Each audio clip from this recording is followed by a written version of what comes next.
بسم اللہ الرحمن الرحیم۔ السلام علیکم۔ حضرت اسامہ بن زید کے اسلام لانے کا واقعہ جاننے کے لیے اس ویڈیو کو مکمل دیکھیں اور اس چینل کو سبسکرائب کریں۔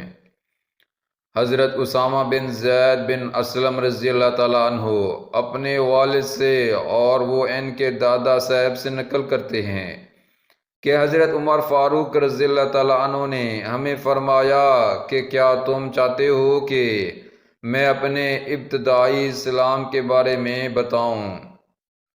ہم نے کہا ہاں۔ کہنے لگے میں رسول اللہ صلی اللہ علیہ وسلم سے سب سے زیادہ دشمنی رکھتا تھا۔ میں صفا کے قریب ایک گھر میں حضور صلی اللہ علیہ وسلم کی خدمت میں آیا اور آپ صلی اللہ علیہ وسلم کے سامنے بیٹھ گیا۔ آپ صلی اللہ علیہ وسلم نے میری قمیض کے جوڑ سے پکڑا اور فرمایا اے خطاب کے بیٹے مسلمان ہو جا، اے اللہ اسے ہدایت عطا فرما۔ تو میں نے عرض کیا اشہد ان لا الہ الا اللہ و اشہد انک رسول اللہ۔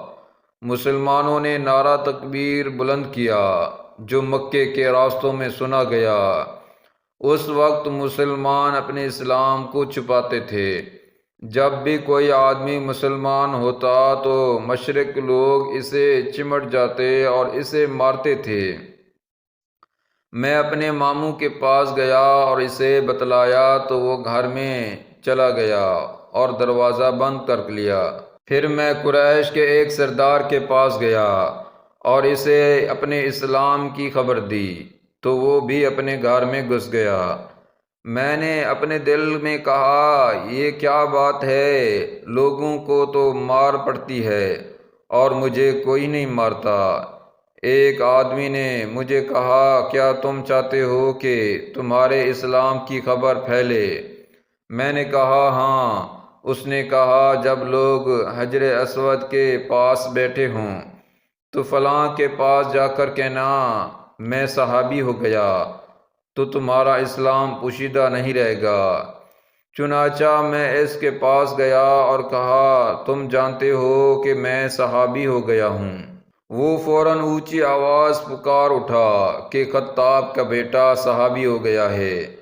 پھر وہ مجھے مارتے اور میں انہیں مارتا رہا، حتیٰ کہ میرے ماموں نے کہا اے قوم میں نے اپنے بھانجے کو پناہ دی لہٰذا اسے کوئی ہاتھ نہ لگائے، تو وہ سب مجھ سے ہٹ گئے۔ پھر میں نہیں چاہتا تھا کہ میں کسی مسلمان کو مار کھاتا ہوا سنوں اور اسے نہ دیکھوں۔ میں نے کہا لوگ مار کھائیں اور میں نہ کھاؤں۔ بس جب قریش لوگ حجر اسود میں بیٹھے تو میں اپنے ماموں کے پاس گیا اور کہا سنو۔ اس نے کہا کیا سنوں؟ میں نے کہا تمہاری پناہ تمہیں واپس لوٹائی جاتی ہے۔ اس نے کہا ایسا نہ کرو۔ میں نے انکار کیا تو اس نے کہا جیسے تم چاہو۔ پھر میں مار کھاتا بھی رہا اور مارتا بھی رہا حتیٰ کہ اللہ تعالیٰ نے اسلام کو غالب کر دیا۔ سلیمان بن یسار رحمۃ اللہ کا واقعہ۔ حضرت سلیمان بن یسار رحمۃ اللہ مشہور محدث ہیں۔ ایک مرتبہ حج کے سفر پر روانہ ہوئے تو جنگل میں ایک جگہ پڑاؤ ڈالا۔ ان کے ساتھی کسی کام کے لیے شہر گئے تو وہ اپنے خیمے میں اکیلے تھے۔ اتنے میں ایک خوبصورت عورت ان کے خیمے میں آئی اور کچھ مانگنے کا اشارہ کیا۔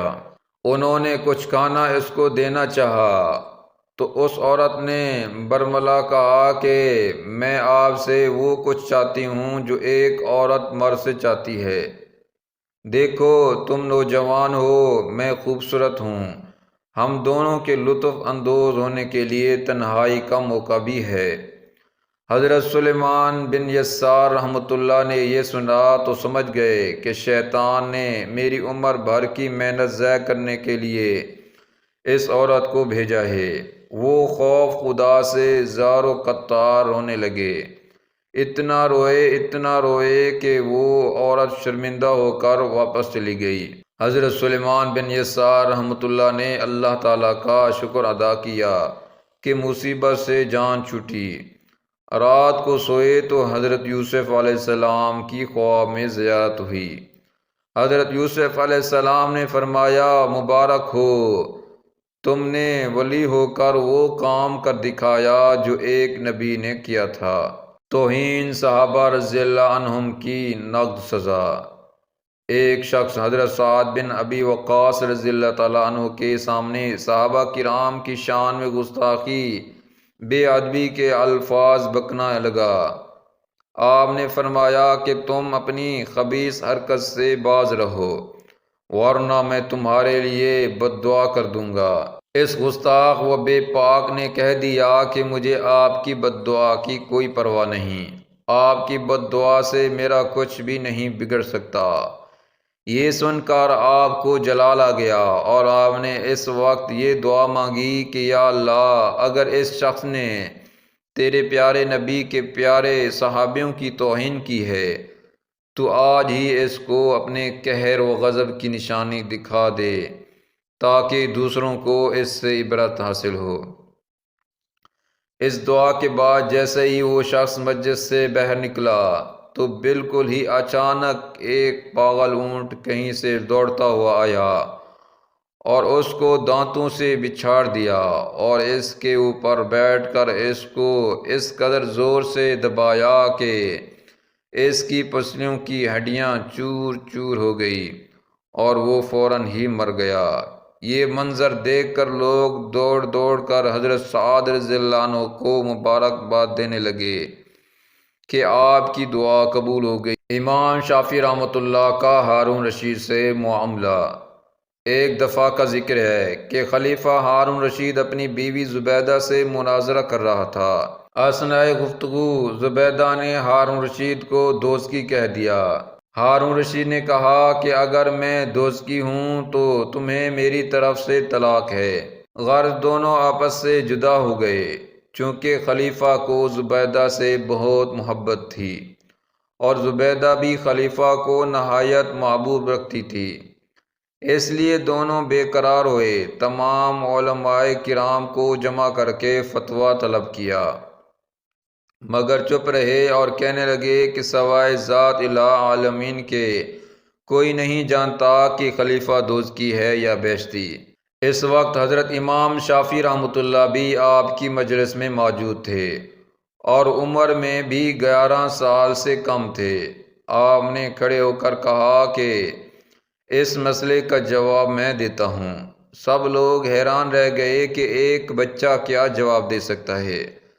تب ہارون رشید نے آپ کو بلا کر پوچھا تو آپ نے کہا کہ چونکہ آپ سائل ہیں اس لیے تخت سے نیچے اتر جائیں اور مجھے تخت پر بٹھا دیں، تب میں جواب دوں گا۔ خلیفہ نے ایسا ہی کیا۔ جب آپ تخت پر بیٹھ گئے تو فرمایا کہ تمہارے سوال کا جواب بعد میں دوں گا، پہلے تم میری بات کا جواب دو۔ پوچھا کیا سوال ہے؟ فرمایا کہ کیا کبھی کسی گناہ کے کر سکنے کی ہمت ہوتے ہوئے تم نے خوف خداوندی سے اس گناہ کو ترک کیا؟ خلیفہ نے کہا ہاں۔ تب آپ نے فرمایا کہ میں حکم دیتا ہوں کہ تم بیشتی ہو۔ تمام علماء کرام نے یہ سن کر کہا کہ یہ کس طرح اور کس حکم سے؟ آپ نے فرمایا قرآن کہتا ہے وَأَمَّا مَنْ خَافَ مَقَامَ رَبِّهِ وَنَهَى النَّفْسَ عَنِ الْهَوَىٰ فَإِنَّ الْجَنَّةَ هِيَ الْمَأْوَىٰ۔ یہ آیات سن کر تمام علماء کرام آفرین کہتے ہوئے کہنے لگے کہ جب بچپن میں یہ حال ہے تو جوانی میں کیا ہوگا۔